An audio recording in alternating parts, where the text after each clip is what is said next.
morning, PotCoins. Today is Sunday, 2 August 2015. We are currently on block 935677 of the Pot chain.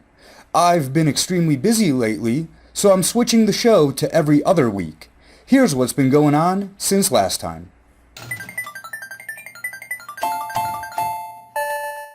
The hyper halvings are at 25 pot per block and about to be 12 pot in the next few days. While everything seems to be going well with the halvings, there have been a few other problems. One minor issue I noticed was when I updated the wallet on my second computer, it doesn't have any connections to the PotCoin network. When I updated on my first computer, I didn't have that issue. I tried waiting a while, and after nothing happened, I used the bootstrap file. It read all that, but couldn't get new blocks. I did some advanced user stuff and made a potcoin.conf file to put in the roaming folder. Then it started working. It's weird that I didn't have that issue on the first computer. A step like this is too much for non-technical users. I'm fairly non-technical, and it was a challenge to figure that out. It's not impossible, but it's not good enough for lazy stoners. I don't understand how it really works, but I know it should work better.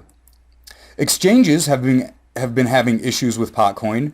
Karpeles, the exchange that I use most, says that the wallet is under maintenance, and there have been reports that a few other are currently down too. Shapeshift has been having minor problems. The iPhone app was buggy about PotCoin this past week. At first, it said that the max amount was 0, but I decided to test it and see what would happen. So I sent 2.5 millibits, less than $1's worth at the time, and Shapeshift recognized that the amount was sent, but said that there was a problem. I waited a little longer than usual, about 6 minutes, and the transaction went through, and appeared in my newly updated desktop wallet on the first computer. I was excited that Pot Wallet had integrated Shapeshift and haven't gotten around to testing it yet, so I decided to test that one too. I logged into potwallet.com and went to the Exchange tab. At first, it also said that the maximum amount was 0, but I reloaded the page and tried again.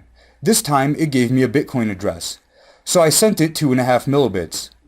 PotWallet saw that the Bitcoin was sent almost immediately and said that the transaction was complete, but I didn't get any PotCoins, and the link to the Pot chain was a bad link.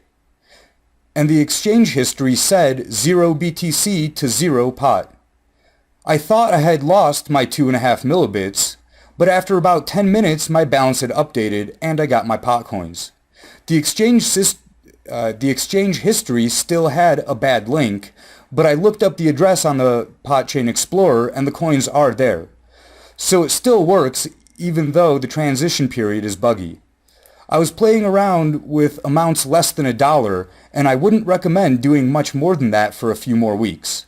I didn't try the pot to BTC conversion, but I assume that it works and it's probably a little buggy too. Be careful during this transitional period. Bugs are getting noticed and hopefully getting fixed.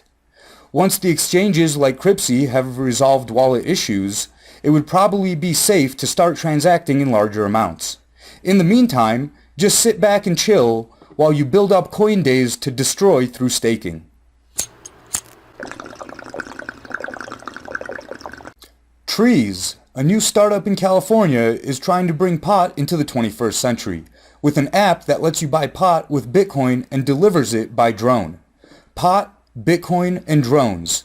This idea is so good, there's no way that it can be legal. The oppressors of the state will never let them get away with it.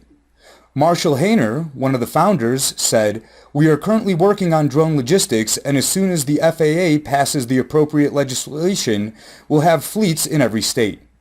He said that as if he didn't know the government would fuck him. It seems too blindly optimistic. I might be a little too far on the pessimistic side, but there's no way I can imagine them getting away with it. This concept would disrupt the control the state has over dispensaries. To open up a dispensary, you need a lot of cash.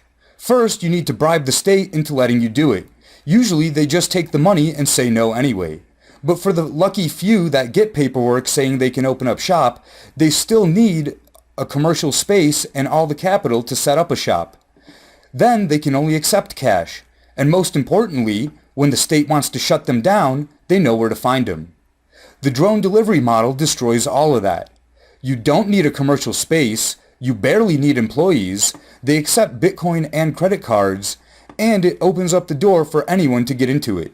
You can be anonymous and off the grid as long as you have electricity and internet, and still sell pot. You wouldn't even have to pay taxes. I'm imagining skilled home growers with drones piggybacking off this idea, and I'm sure that the state can imagine it too. That's why I don't think this drone idea will fly. I still wish trees the best of luck. They're going to need it.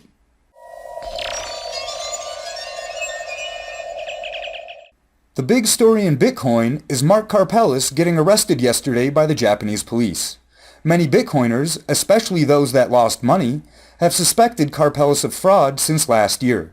The police have been gathering evidence and investigating the missing Bitcoin since February of last year.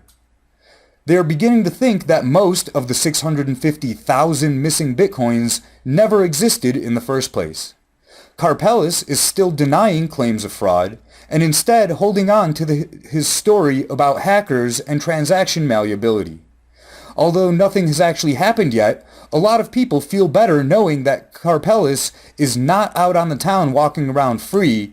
He's in custody and being held accountable to the 127,000 people that he owes money to. It took almost a year and a half to arrest him, and he'll probably sit in jail for a year before the trial. Depending on the outcome of this case, it could rebuild the trust in Bitcoin that was lost due to the collapse of Mt. Or, if he gets away with it, even more people will be absolutely convinced that Bitcoin is a scam. That's it for this edition of Mad PotCoins. Smoke 'em if you got 'em.